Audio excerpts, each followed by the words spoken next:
Siasa mimi naelewa, na hata nyinyi mnajua mimi naelewa. Mnajua mimi naelewa siasa, si ndio? Hapo niko na ufundi kiasi Mimi nataka niwaambie mambo ya bodaboda, mimi sitaki siasa ndani yake. Bodaboda ni biashara, tunaelewana? Bodaboda ni nini? Biashara. Kama wewe ni mtu ya chama hii ama chama ile, pelekana na chama yako mahali ingine.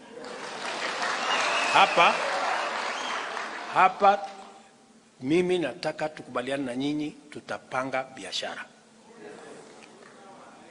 Wale watu wengine walinitangulia walikuwa wanajaribu kutumia bodaboda kupanga siasa, na nyinyi mnajua. Kwani hamjui? Si mnajua?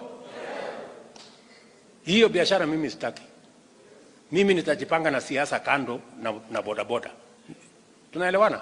Siasa yangu mimi najua kujipanga na mambo mengine. Na mimi sitaki tulete siasa ndani ya biashara ya watu wengine. Tunaelewana? Mimi nataka niwaulize, kama mtu anaendesha bank, akiingiza siasa huko ndani, bank itasimama? Kama wewe ni mtu ya kuuza maziwa ama unauza waru ama unauza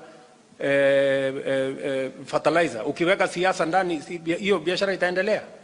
So my friends, mimi nataka mnisikize vizuri. Maneno ya siasa tusiweke kwa hii biashara.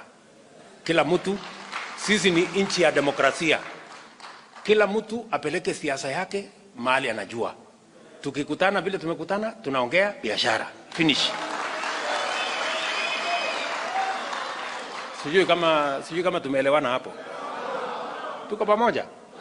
Na ndio nilisema wakati tulianzisha Hustler Fund, nikasema hakutakuwa na komiti ati ya kukutana mahali fulani ati ndio wa approve nani atapata nani hatapata, ati ndio mtu aende keti pale